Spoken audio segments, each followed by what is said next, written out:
Welcome back to the Historian's Tome. I hope you are settling in for a peaceful night's rest, wherever you are in the world. Maybe you are watching from a quiet bedroom in California as the evening sets in, or perhaps dawn is breaking where you are. Whatever time it finds you, this story is here to guide you gently into sleep. If you enjoy these historical journeys into the past, please take a moment to like this video and subscribe to our channel. Now get comfortable, close your eyes if you wish, and let us travel back nearly 2,000 years to explore one of history's most enduring mysteries. Tonight, we follow the tale of the Ninth Legion, a powerful Roman military force that simply vanished from the pages of history. The Ninth Legion was not just any military unit. It was one of the oldest and most respected legions in the entire Roman army. For centuries, these soldiers marched under their proud standard, fighting battles that shaped the ancient world. The legion earned its name, Hispana, from their service in the regions of ancient Spain. There, they proved themselves in countless conflicts, building a reputation that spread throughout the empire. Imagine the sight of 5,000 men moving as one unit. Their armor gleamed in the Mediterranean sun. Red cloaks flowed behind them as they marched in perfect formation. The sound of their boots striking the ground in unison could be heard from miles away. At the front of the column, standard-bearers held high the sacred eagle, the aquila, which represented the soul and honor of the legion itself. To lose this eagle in battle was considered the greatest shame a legion could endure. The men of the Ninth Legion came from all corners of the Roman world. Some were born in Italy, the heart of the empire. Others joined from Gaul, from Greece, from North Africa. They spoke different languages and worshipped different gods, but they all became brothers through the strict discipline and training of the Roman military. Each soldier spent years learning to fight, to build, to survive in the harshest conditions. They were not just warriors. They were engineers, builders, and the backbone of Roman expansion. During the civil wars that tore Rome apart in the final years of the Republic, the Ninth Legion fought alongside Julius Caesar himself. They crossed the Rubicon River with him, that famous moment when Caesar made the choice that would change Rome forever. They battled through Gaul and Spain, facing fierce tribal warriors who fought desperately to keep their freedom. Through it all, the Ninth Legion remained loyal, disciplined, and victorious. When Caesar fell to the daggers of assassins in the Roman Senate, the Ninth Legion found new commanders. They served Mark Antony for a time, fighting in the complex wars that followed Caesar's death. Then came Augustus, the first true emperor of Rome, who brought peace after decades of conflict. The Ninth Legion transitioned into this new era, continuing to serve as Rome pushed its borders ever outward. The legion saw service in the Balkans, fighting mountain tribes in rugged terrain. They learned to adapt to every kind of warfare, from open field battles to sieges of fortified towns. They built roads through wilderness, constructed bridges over raging rivers, and raised forts in lands where no Roman had ever stood before. This was the nature of the Roman legion. They were a complete military machine, capable of conquering and then holding territory through both force and engineering skill. By the time Augustus died and Tiberius took the throne, the Ninth Legion had become a seasoned force with over a century of continuous service. Veterans in the legion passed down knowledge to new recruits. They taught them the old battle formations, the songs they sang on long marches, the prayers they offered to Mars, the god of war. The legion had its own identity, its own culture, separate from but bound to Rome itself. As you rest tonight, picture those ancient soldiers gathered around campfires at the edge of the known world. They shared bread and wine, told stories of home, and wondered what challenges tomorrow would bring. Their voices have faded into silence, but their story continues to echo through time. In the year 43 AD, a new emperor sat on the throne in Rome. Claudius was considered weak by many, a man who stuttered and seemed ill-suited for leadership. He needed a victory to establish his authority, something grand that would make Rome respect him. He chose to do what even Julius Caesar had only attempted briefly. He would conquer Britannia, the mysterious island at the edge of the world. The Romans knew little about Britannia before this invasion. Caesar had landed there twice, nearly a century earlier, but his expeditions were brief. He fought some battles, took some hostages, and left. The island remained free, ruled by various Celtic tribes who practiced strange customs and worshipped gods in sacred groves deep in the forests. Stories filtered back to Rome of brave warriors who painted themselves blue, of druids with mystical powers, of lands shrouded in fog and rain. The Ninth Legion received orders to join the invasion force. They marched to the northern coast of Gaul and boarded ships for the crossing. Many soldiers had never seen the ocean before joining the legions. Now they sailed across choppy grey waters toward an unknown land. The crossing took hours, and many men became sick from the rolling waves. But discipline held. When the ships reached the beaches of southern Britannia, the legionaries disembarked in good order, ready for battle. The initial conquest went well. The Roman force, consisting of 4 legions including the 9th, pushed inland against scattered resistance. The Celtic tribes were brave fighters, but they lacked the organization and equipment of the Roman army. Town by town, region by region, the Romans advanced. They established a base at what would become Londinium, modern London. From there, they spread outward, building roads and forts to control the new province. The 9th Legion pushed northward and westward into regions where the Celtic tribes were stronger and more united. They fought the Catuvelauni, a powerful tribe that had dominated much of southern Britannia before the Romans arrived. After hard fighting, the legion prevailed. They continued their advance, always moving forward, always extending Roman control. But Britannia was not like other provinces. The weather was cold and wet, even in summer. Fog rolled in without warning, making visibility difficult. The forests were thick and dark, perfect for ambushes. The Celtic warriors knew every hill, every stream, every hidden path through the woods. They would attack suddenly, inflict casualties, and disappear before the Romans could respond effectively. The 9th Legion learned to adapt to this new style of warfare. They built stronger fortifications at their camps. They sent out more scouts. They learned to recognize the signs of an impending attack. But the stress of constant vigilance wore on the men. They were far from the warmth and civilization of the Mediterranean. Letters from home took months to arrive, if they arrived at all. Years passed. The legion moved from place to place as the conquest of Britannia slowly progressed. They built a major fortress at Lindum, which would later become the city of Lincoln. This became their home base for many years. From here, they conducted campaigns into the surrounding regions, pacifying tribes and establishing Roman authority. The work was hard and often thankless. There were no great triumphs, no parades through Roman streets. Just the daily grind of occupation duty in a cold, hostile land. The soldiers aged in service to Rome.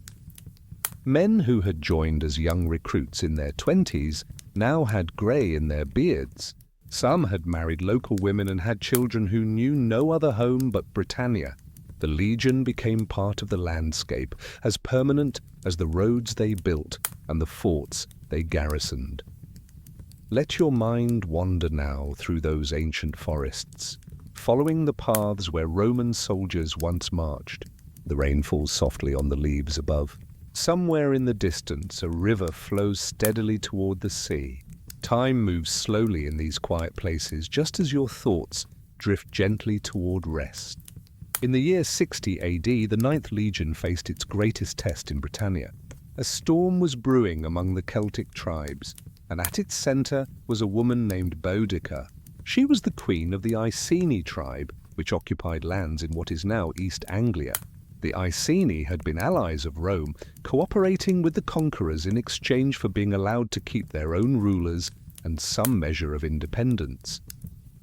But when Boudicca's husband, the king, died, Roman officials ignored the terms of their alliance. They decided to absorb the Iceni lands directly into the province. When Boudicca protested, the Romans responded with terrible cruelty. Ancient historians tell us she was publicly beaten and her daughters were assaulted. This was not just an insult to one woman.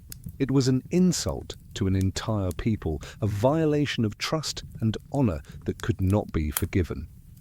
Boudicca did what few thought possible.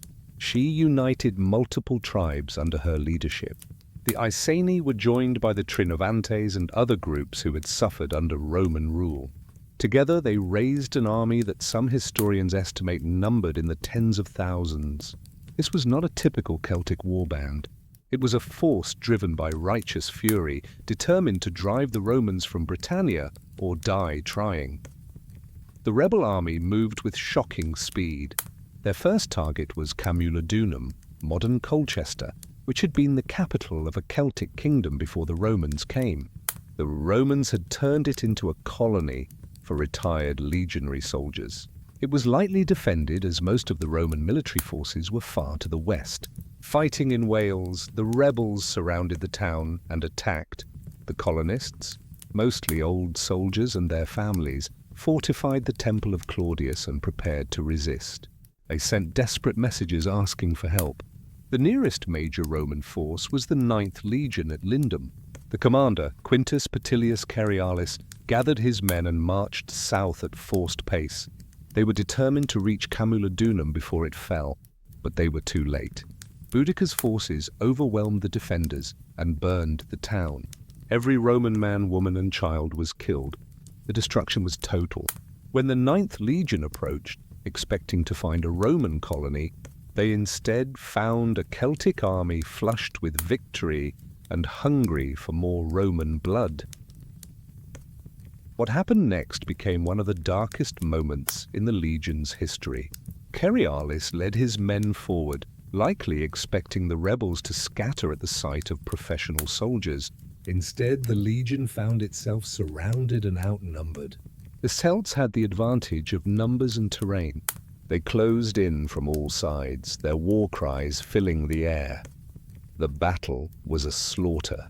The Roman infantry, the legion's main strength, was cut to pieces. Soldiers who had survived decades of warfare fell under Celtic swords and spears. The careful discipline and formations that made Roman armies so effective broke down in the chaos. Men fought desperately just to survive, not to win. Cerialis and what remained of the cavalry managed to break through the encirclement and escape. But behind them, they left the bodies of thousands of legionaries. The infantry of the 9th Legion, some 2,000 men, were dead or captured. It was a catastrophic defeat, one that sent shockwaves through Roman Britannia. If a full legion could be destroyed, what else might fall? The rebellion continued to rage. Boudicca's army moved on to Londinium and burned it. Then they destroyed Verulamium, another Roman town. The death toll among Romans and their allies may have reached 70,000.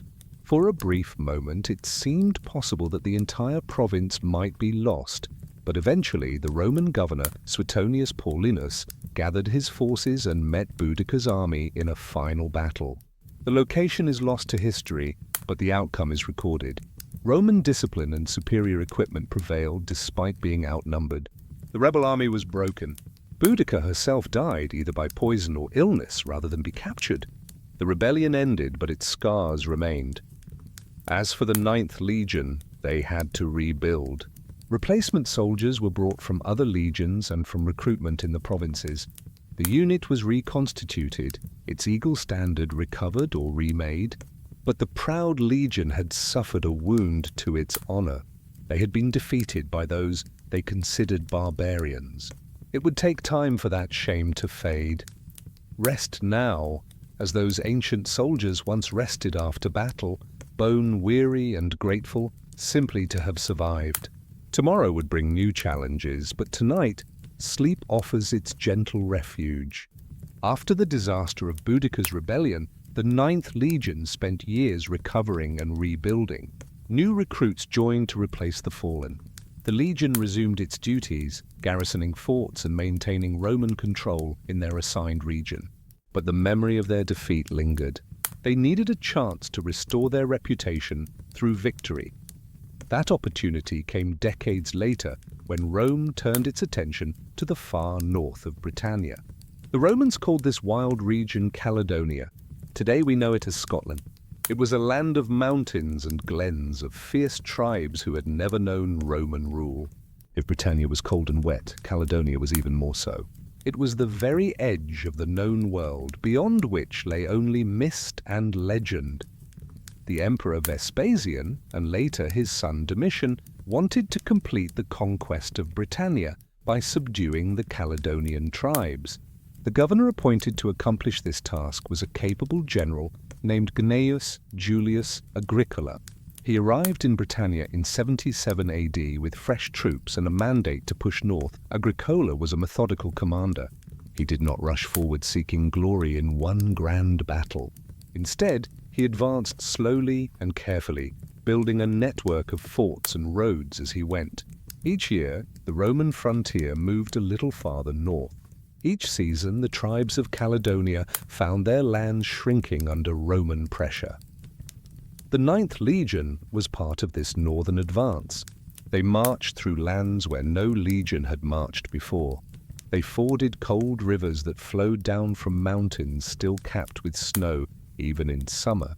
They built camps in valleys surrounded by hills where hostile watchers might hide among the rocks and heather. The Caledonians were different from the tribes of southern Britannia.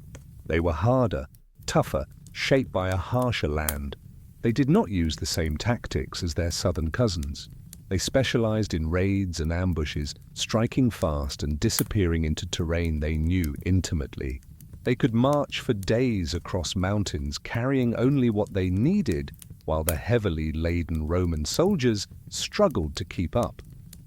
One night, the Caledonians nearly destroyed the Ninth Legion in its camp. The tribes had learned through hard experience that attacking Romans in prepared positions was suicide. So they waited until the legion was divided, spread across multiple camps during a campaign. Then they chose the camp where the Ninth Legion was stationed and launched a night attack. The assault came in the darkest hours before dawn. The Caledonians crept close to the Roman fortifications, avoiding sentries through skill and luck. Then they struck, pouring into the camp from multiple directions. The sleeping soldiers were caught off guard. Men stumbled from their tents, grabbing weapons, trying to understand what was happening in the darkness and confusion. The battle hung in the balance. If the Caledonians could maintain their momentum, they might indeed destroy the legion. But Roman discipline held. Officers rallied their men. Units formed defensive positions. The legion's cavalry, which had been camped separately, heard the sounds of battle and rode to assist. The combination of reinforcements and Roman training turned the tide. By dawn, the attackers withdrew, having inflicted casualties, but failed to achieve a decisive victory. The Ninth Legion survived, but it had been a close thing. Agricola, hearing of the attack, was reportedly furious that his campaign had nearly been undone by a single night raid. He likely took measures to ensure better security at future camps. The campaign continued through several more seasons. Agricola pushed deeper into Caledonia, exploring lands that seemed to stretch on forever. His fleet sailed around the northern coast, discovering that Britannia was indeed an island. The legion saw sights that would have seemed impossible to their ancestors in sunny Italy. They witnessed summer nights where darkness barely fell, when the sun dipped toward the horizon but never quite disappeared. They felt winter's bite with frost so hard it could kill an unprotected man in hours. In the year 83 or 84 AD, Agricola won a great victory at a place called Mons Graupius. The Caledonians gathered a large army to make a stand against the Romans. The battle was hard fought, but Roman discipline prevailed once again. The tribes were defeated and scattered. It seemed that Caledonia would finally be added to the empire, but emperors change and priorities shift. Domitian decided that Britannia was consuming too many resources. He needed troops for campaigns elsewhere in the empire. Agricola was recalled to Rome. The legions were ordered to withdraw from the far north and consolidate their hold on the southern and central regions of the province. The Ninth Legion marched south again, leaving behind the forts they had built in Caledonia. The tribes would reclaim those empty posts, pulling down Roman stones to build their own structures. The conquest of Caledonia was abandoned, at least for the time being. Let yourself drift now like a leaf on a highland stream, carried gently by the current. The mountains stand eternal and unchanging. The story flows on, soft and steady as a lullaby. After the campaigns in Caledonia, the Ninth Legion settled into a more permanent home. They established their main base at Eboracum, the Roman name for what is now the city of York in northern England.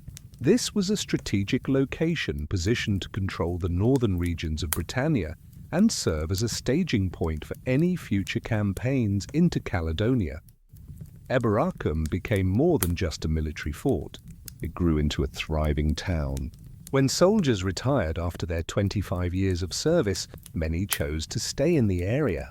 They married local women, bought land, and raised families. Around the fortress, a civilian settlement developed. There were shops and taverns, bathhouses and temples, homes and workshops. Life for a legionary stationed at Eboracum followed a strict routine. Each day began at dawn with assembly and inspection. Then came training. Even veterans who had served for decades still practiced formations, drills, and weapon skills. The Roman military believed that constant practice was what kept soldiers sharp and ready. They would march in full gear, build temporary fortifications, and stage mock battles. After the morning training, there was work to be done. Soldiers repaired walls and buildings, maintained equipment, and handled administrative tasks. The legion was like a small city unto itself, with all the needs that entailed. There were blacksmiths to forge tools and weapons, carpenters to work wood, engineers to design defenses. Every soldier learned multiple skills beyond just fighting. Meals were communal affairs. The legionaries ate together in their units, sharing bread, porridge, vegetables, and occasionally meat. They drank diluted wine or beer, which was safer than water from uncertain sources. The food was plain but adequate, designed to keep soldiers healthy and strong. On special occasions and religious festivals, there would be better fare and extra wine. Religion played an important role in legion life. The soldiers worshipped the traditional Roman gods, particularly Mars, the god of war, and Jupiter, king of the gods. They also honored the genius of the emperor and the standards of the legion itself. The eagle standard was kept in a shrine at the center of the fortress, guarded constantly. To touch it without authorization was a serious offense. But the soldiers also adopted local customs and gods. They built shrines to Celtic deities and mixed Roman and British religious practices in ways that would have seemed strange to Romans in Italy. This was common throughout the empire. The legions absorbed elements of the cultures they encountered, creating a unique military culture that was Roman in structure but diverse in detail. The soldiers formed strong bonds with their tent groups and centuries. 8 men shared a tent, and they became like family to each other. They watched each other's backs in battle, shared their meager possessions during hard times, and saved money together in a collective fund.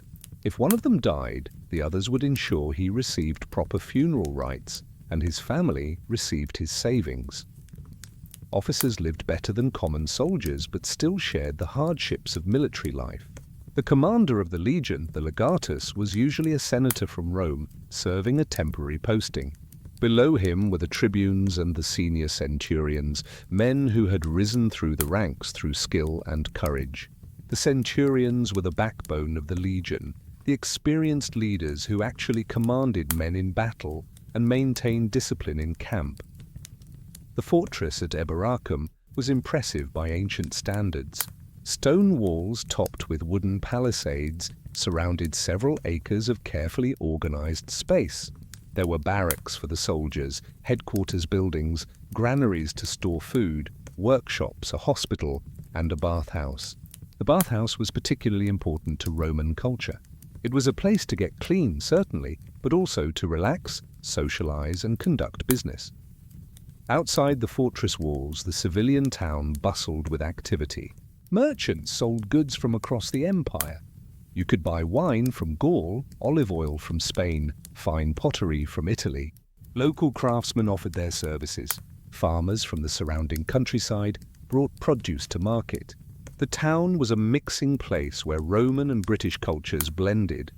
For many soldiers, especially those from distant provinces, Eboracum became more familiar and comfortable than their birthplaces. Years passed. Young men who joined the Legion as recruits grew into veterans with grey hair and scars. They knew every street in the town, every path in the surrounding countryside. They had friends among the civilians, favourite taverns, sometimes families. The Legion remained ready for war, but long periods of peace were not uncommon. Occasionally, there would be a campaign against rebellious tribes or an expedition to the north. But much of the time, life was routine. Guard duty, patrols, training, and the daily work of maintaining a military base in a frontier province. Close your eyes and imagine you are there on a quiet evening. The sounds of the fortress settling down for the night drift through the air. Guards call out passwords at the gates. Somewhere, a soldier plays a flute, the melody melancholy and beautiful. Stars appear in the darkening sky, the same stars that shone on Rome itself, far to the south. Sometime in the early decades of the 2nd century AD, the 9th Legion vanishes from the historical record. This is the heart of the mystery that has fascinated historians for generations. A full legion, thousands of men, simply stops being mentioned in any documents that survive to our time. What happened? Where did they go? Why did one of Rome's oldest and most honored legions disappear? The last definite reference to the 9th Legion in Britannia comes from around the year 108 AD. They are mentioned in building inscriptions, showing they were still at Eboracum and engaged in construction projects. Then silence. By the year 165 AD, when the historian Marcus Cornelius Fronto lists the legions in Britannia, the 9th is not among them. Somewhere in that span of 50 years, the legion ceased to exist. The mystery deepens because Roman records are frustratingly incomplete. Many documents were lost over the centuries. Others were destroyed during the collapse of the Western Roman Empire. What survives are scattered references in histories, inscriptions on stone, and a few official records that happen to be preserved. There are huge gaps in our knowledge, periods where we know little or nothing about what was happening in distant provinces like Britannia. The most dramatic theory, popularized in novels and films, is that the legion marched north into Caledonia and was destroyed in battle. In this version, the proud legion walked into an ambush or a carefully planned attack by northern tribes. Thousands of soldiers were slaughtered, their eagle standard captured, their memory deliberately erased because of the shame of such a total defeat. This theory has appeal because it is dramatic and fits with other instances of Roman military disasters.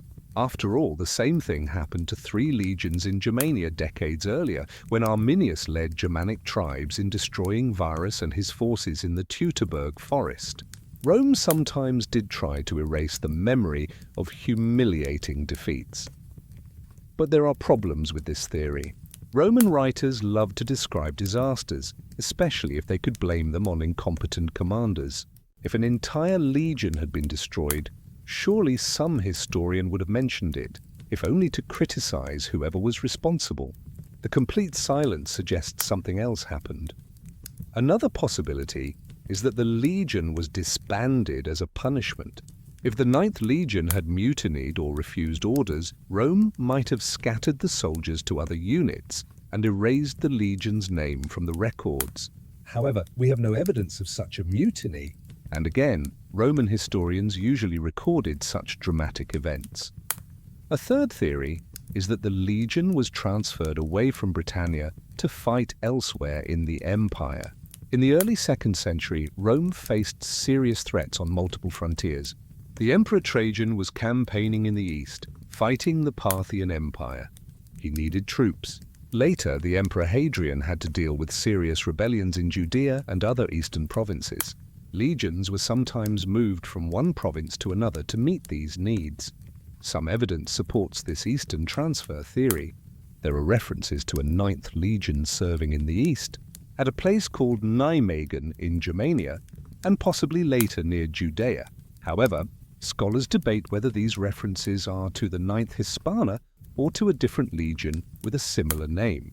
Roman legions sometimes had confusingly similar designations. It is also possible that the legion was gradually reduced and eventually disbanded without any single dramatic event. Legions occasionally lost men to disease, accidents, and small conflicts. If replacements were not sent, perhaps because Rome was facing military problems elsewhere, a legion could slowly dwindle until it was no longer viable as an independent unit.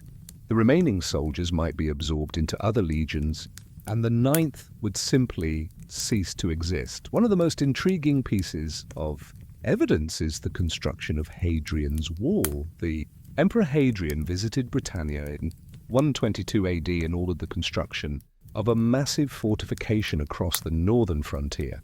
This wall, stretching from coast to coast, marked a definite limit to Roman ambitions in the north. Rome was giving up on conquering Caledonia and instead building a permanent barrier. Why would Hadrian do this? Some historians suggest it was a response to a military disaster in the north. Perhaps the 9th Legion had been badly mauled, if not completely destroyed, in fighting with the Caledonian tribes. This would explain why Rome suddenly shifted from an offensive to a defensive posture, and why a legion stationed at Eburacum disappears from the records around this time. But Hadrian built walls and barriers in other provinces too. It was part of his overall strategy of consolidating the empire rather than constantly trying to expand it. The wall in Britannia may simply reflect this strategic shift rather than any specific disaster. The truth is, we may never know exactly what happened to the 9th Legion. The lack of clear evidence means historians can construct various theories, but none can be proven conclusively. The mystery remains, tantalizing and frustrating in equal measure. What we do know is that after the 9th Legion disappears, Rome never again used that legion number for a new unit. This might suggest something shameful happened, or it might be meaningless. Roman legion numbering was sometimes inconsistent and superstitious. They avoided reusing numbers associated with disasters. Let your thoughts float now, unanchored to any certain answer.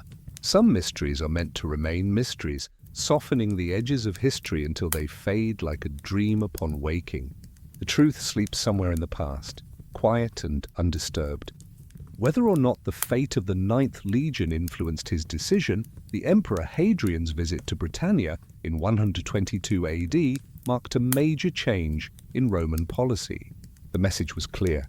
Rome would hold what it had, but it would not push farther north. The frontier was being set in stone, or more accurately, in 80 Roman miles of stone and turf that would become known as Hadrian's Wall. The wall stretched from the Solway Firth in the west to the mouth of the River Tyne in the east. It was an extraordinary engineering project, one of the most ambitious the Roman Empire ever attempted. Every mile there was a small fort called a mile castle. Between each mile castle were 2 observation towers. Behind the wall at intervals were larger forts that could house entire cohorts of soldiers. The wall was not meant to stop a determined army. No static defense can completely prevent invasion by itself. Rather, it was a means of controlling movement, monitoring who crossed the frontier, and providing a platform from which Roman forces could respond to threats. It was also a powerful symbol of Roman might and permanence, a statement in stone that Rome was here to stay. Building the wall required enormous resources. Tens of thousands of soldiers worked on the project over several years. They quarried stone, transported it to the construction sites, and laid it course by course. Engineers surveyed the route and designed the structure. Local civilians were likely pressed into service as laborers. It was backbreaking work carried out in all weather conditions. The legions that built the wall left their marks. At various points along its length, inscriptions record which century or cohort built which section. These stones still exist today, weathered but legible, connecting us directly to those ancient builders. The Ninth Legion is not among the units mentioned on these stones. By the time the wall was built, they were already gone. After the wall was completed, the pattern of military occupation in Britannia shifted. The main legionary fortresses were at Caerleon, Chester, and Eboracum. These three legions, the 2nd Augusta, the 20th Valeria Victrix, and the 6th Victrix respectively, would remain the garrison of Britannia for the rest of the Roman period. The 6th Victrix replaced the 9th at Eboracum, arriving from Germania sometime in the 120s AD. Life in Roman Britannia settled into a new rhythm. The frontier was defined and defended. Behind the wall, the province became increasingly Romanized. Towns grew larger and more prosperous. Wealthy landowners built grand villas in the countryside, with mosaic floors and central heating. Trade flourished. British grain, metals, and other goods flowed south to supply the armies along the Rhine and Danube frontiers. But the wall was never truly peaceful. The Caledonian tribes beyond it remained independent and often hostile. Raids across the frontier were common. Sometimes, Roman forces would mount expeditions into Caledonia as punitive measures or to keep the tribes off balance.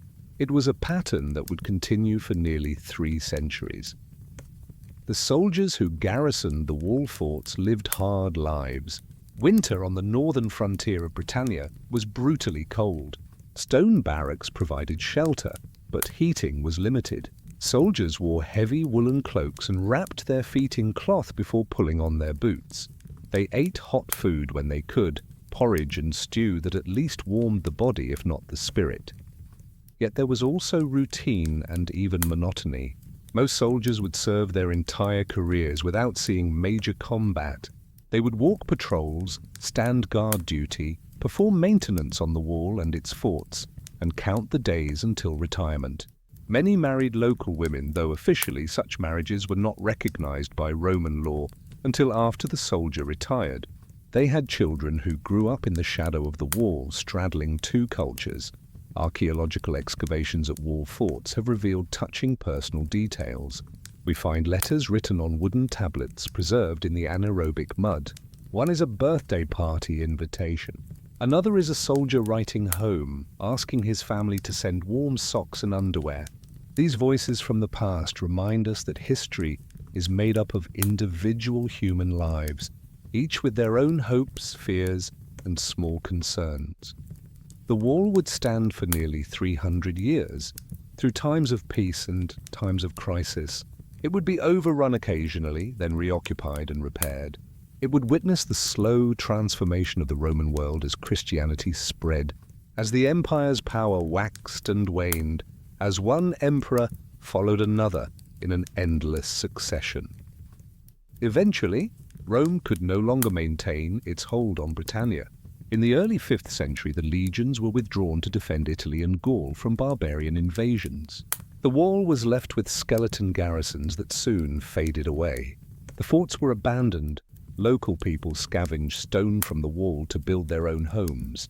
Nature began to reclaim the structure. But Hadrian's wall never fully disappeared. Parts of it still stand today, snaking across the northern English landscape.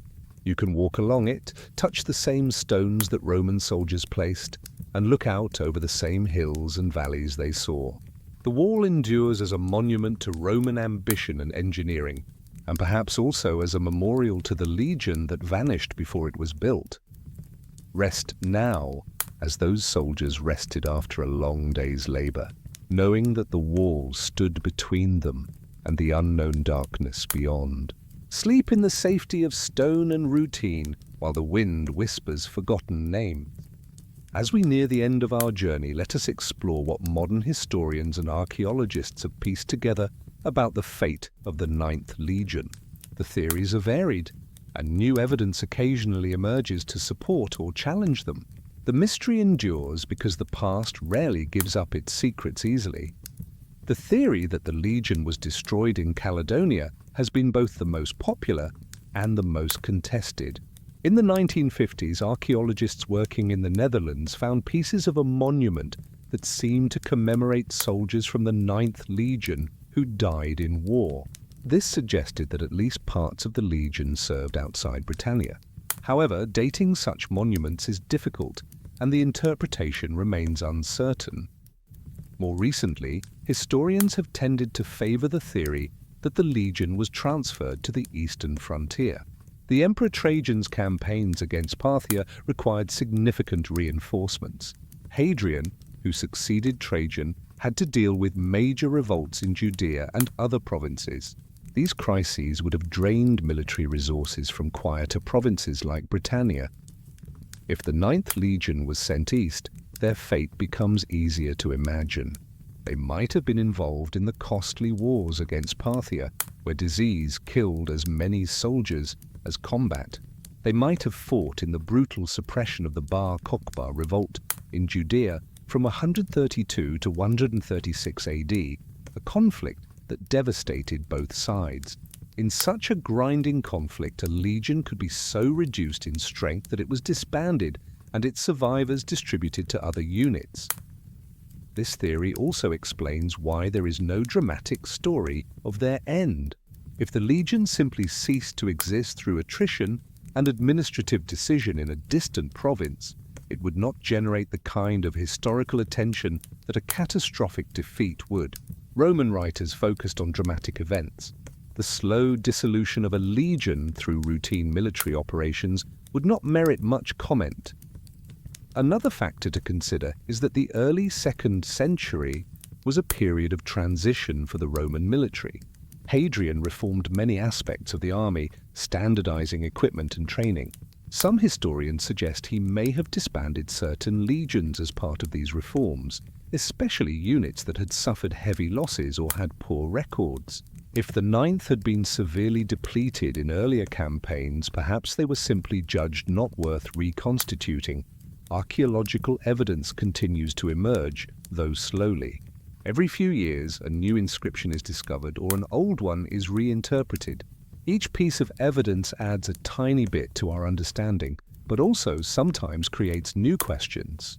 A tile stamped with the 9th Legion's mark found in the Netherlands. A reference in an obscure document that might or might not refer to the 9th Hispana.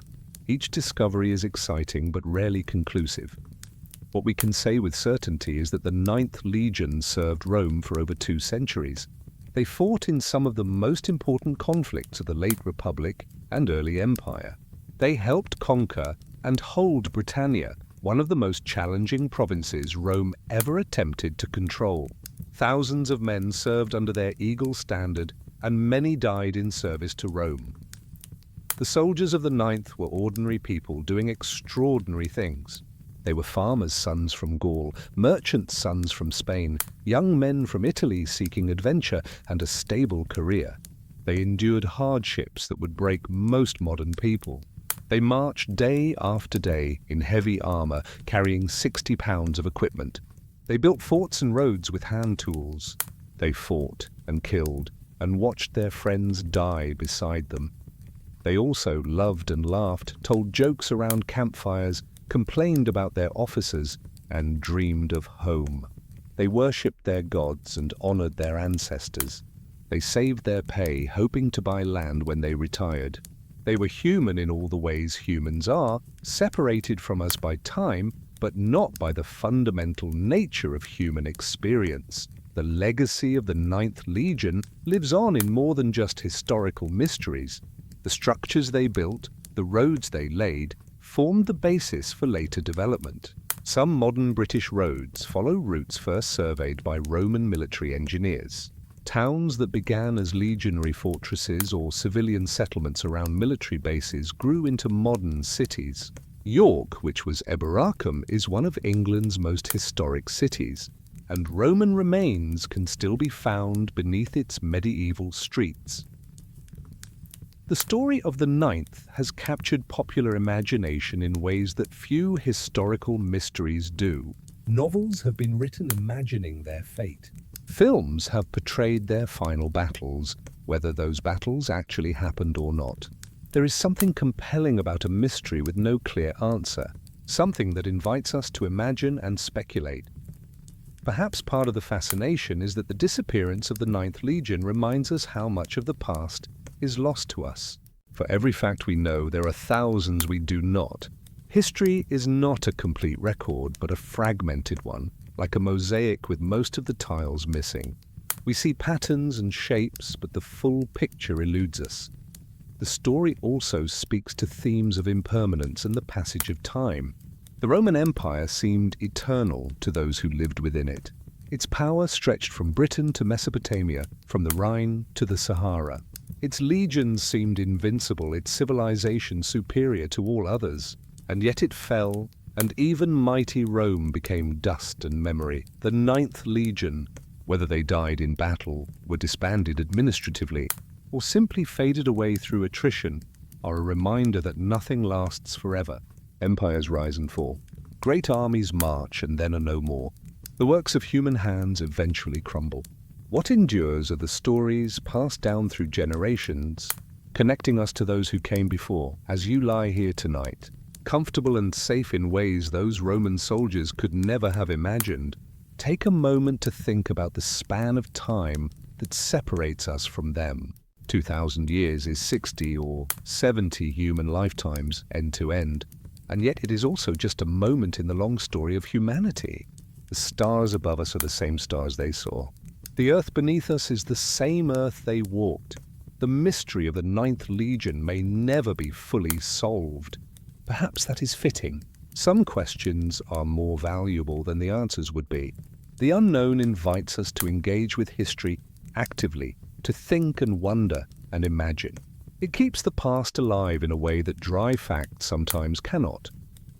In another sense, the fate of the Ninth Legion does not really matter. What matters is that they lived, they served. They were part of the great sweep of human history, playing their role in events that shaped the world we inherited. Each individual soldier has been forgotten, their names lost, their faces unknown. But collectively, they remain part of our shared story. Tonight, as you drift towards sleep, you join an unbroken chain of human rest that stretches back to those Roman soldiers lying down in their barracks at Eboracum. Every person who has ever lived has known the comfort of sleep, the surrender to unconsciousness that heals and restores. In this, we are connected across the centuries. The lost legion is not truly lost. They are here with us in the stones they laid, in the genes of the descendants they left behind, in the stories we tell. They march still in our imagination, standards high, armor gleaming, moving with disciplined purpose toward a horizon we cannot see. Rest now, let the questions fade. Let the mystery become a gentle thing, soft as mist, peaceful as the ending of day. The Ninth Legion has reached their final camp. They have stacked their weapons and removed their armor. The fires are banked. The sentries walk their rounds. All is quiet, and you, dear listener, have reached the end of this story. Thank you for joining us on this journey through time. Thank you for spending these moments with the ghosts of ancient soldiers and the echoes of forgotten campaign. Whether you are in California or Singapore, London or Tokyo, night or day, I hope this story has brought you some peace.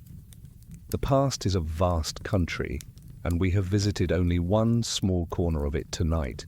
But in that corner, we found something universal. We found human beings trying to survive, to serve, to make meaning of their lives. We are not so different from them. We too march through our days, face our challenges, hope for something better. Sleep well. Dream of distant times, if you will, or simply rest in the dark comfort of not dreaming at all. The story is over, but sleep goes on, renewing us for the day to come. The Ninth Legion sleeps now forever, beyond time, beyond struggle, beyond all questions.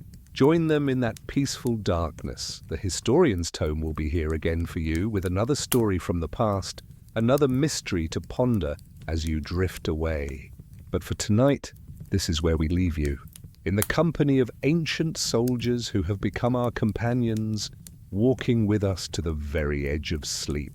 And now they release your hand, and you step alone into dreams.